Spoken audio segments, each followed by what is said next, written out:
Hey guys, welcome back to a brand new video. My name is Harmon. Today I'm in Seattle, Washington once again.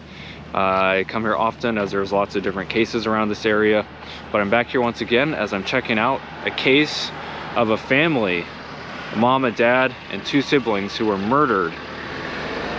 And the information, the facts about what happened is pretty crazy. So I'm gonna show you guys the house where they were killed at, and then I'm going to show you guys a little memorial plaque they have right here by the water. I'll turn my camera around and I'll show you, and along the way I'm going to tell you guys the story of what happened. So stick around and let's get into it.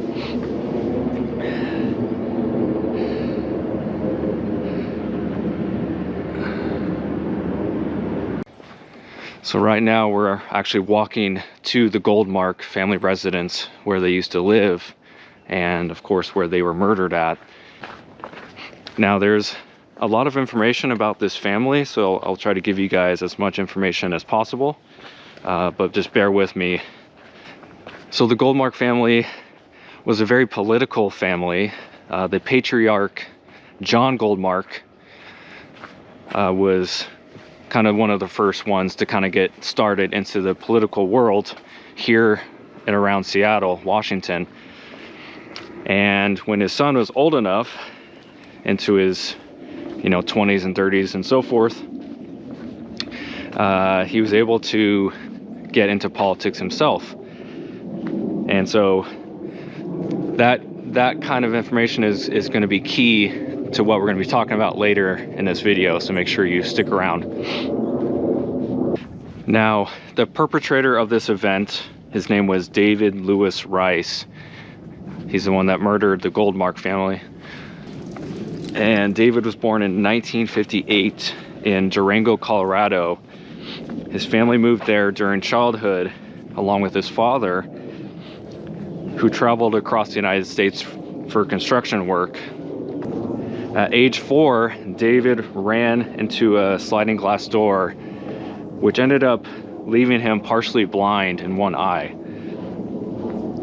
And at age 10, after an argument with his brother, he tried to take his own life by hanging himself in his bedroom.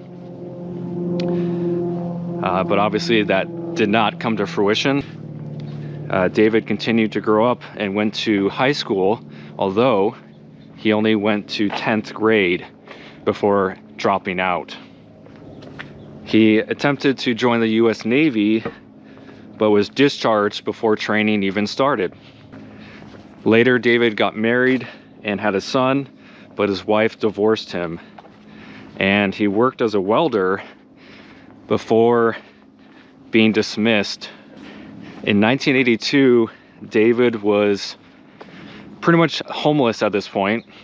He was living here in Seattle, but kind of bouncing around from homeless shelter to homeless shelter before meeting a woman by the name of Ann Davis, who was a 40-year-old naturopath and someone who he kind of had a relationship with. Like, he would go to her house often, get out of the cold, etc.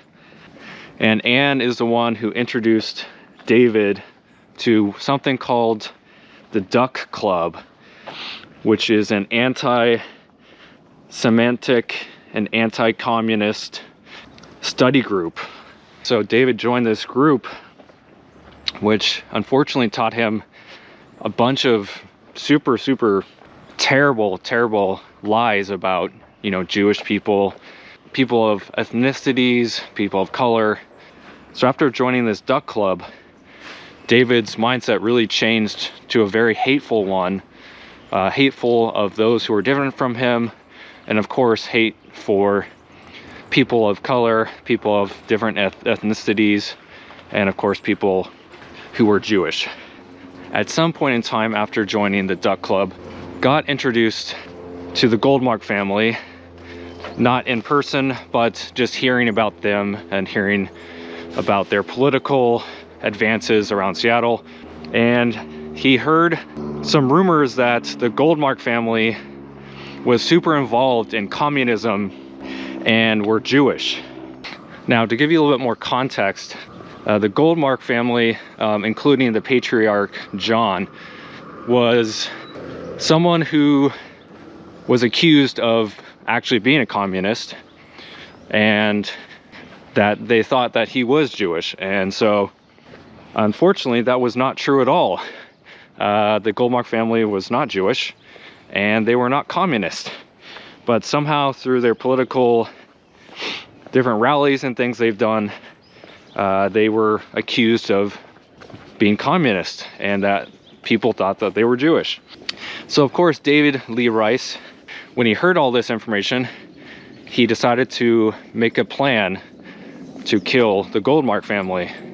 But what makes this even more crazy is the fact that David didn't even know which Goldmark it was, if it was the patriarch John or if it was his son Charles.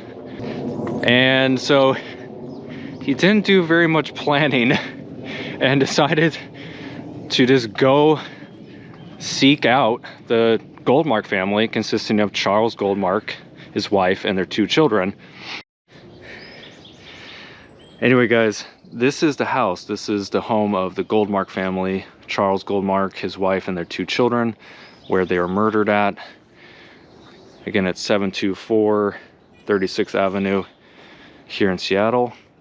Again, I don't want to get too close because it is a public house here on the street, but anyway, this is where they were murdered at. It's so interesting and bizarre to think that, you know, a family, a mom and dad and 2 children were, you know, one day happily playing in the front yard, living their lives, and the next minute it was all over. Day of the murders was Christmas Eve, 1985. David Lewis Rice, again at the time, was living with the lady, like I mentioned. Her name was Ann Davis. And on that day of the murders, Ann had gone on vacation for Christmas, so she wasn't there at the house. And she had left food and money for David, as again, he was a unemployed, kind of homeless vagrant, if you will, just someone with no real prospects or anything going on. So she left food and money for him, so that way he could have some stuff, some money and food while she was gone. David, however, decided to pawn her TV for $10. David had brought chloroform with him and a pair of monocles and a toy pistol. He also bought something called an M1 Garand, which is a semi-automatic rifle that was used primarily during the US Army of World War II and the Korean War. But he decided against getting that and just bring a toy pistol instead.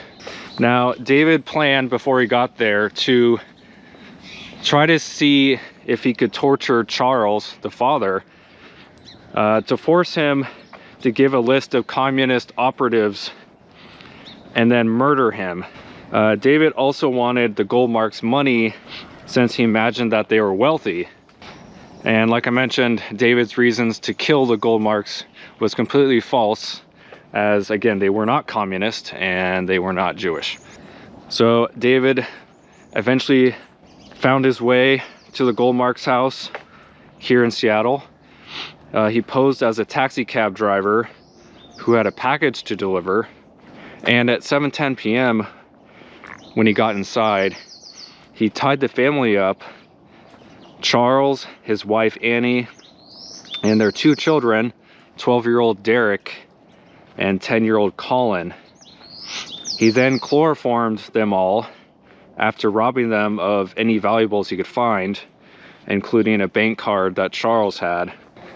Now at this point, David found out that the Goldmark family was expecting some extra family members to show up in like 20 minutes, like 7:30 p.m. And so he kind of had to make a pretty quick decision. And so he decided that he didn't have enough time to question Charles about the communist aspect. Instead, he searched for some other weapon in the house and settled for an iron, like a steam iron, a kitchen knife, and ended up bludgeoning and stabbing all 4 family members. Of course, when family members showed up at 7:30 p.m., they noticed that no one was answering the door. At this point, David had already left, and so they called police. And when police arrived, they found all 4 family members. Annie, the wife, had been stabbed in her chest, while Charles and both sons appeared to have been bludgeoned in the head. Now, all 4 victims were transported to Harborview Medical Center, which is the main hospital here in Seattle. Colin unfortunately died 4 days later. Charles held on for about 16 days, and Derek lasted about 37 days before all succumbing to their injuries. Now, 2 days later, December 26th, police received a phone call from Robert Brown, who was a Duck Club acquaintance who knew David Rice, and they found a guest book which apparently David had written in, and he wrote, as I quote, "To whom it may concern, I am the person you were looking for in the Goldmark case." So for some reason, David was so bold as to write that down on a guest book of the Duck Club. On June 5th, 1986, David was convicted of 4 counts of aggravated first-degree murder and was sentenced to death. However, David was given a new trial as he was displaying some psychotic symptoms, where in 1998 he was able to plead guilty to the crimes again, but was given life in prison. All right, guys, so I'm on Lake Washington Boulevard, which is not that far from the Goldmark house. And down here at this corner is actually a plaque dedicated to the Goldmark family.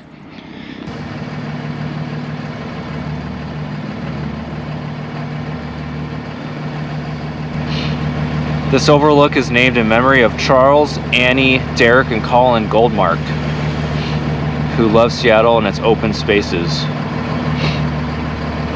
A very nice little kind of memorial, if you will. Again, if you're new around here, just make sure you stick around and subscribe. It's always free. As always, my name's Harmon. I'll see you guys on the next one. See you soon and stay safe.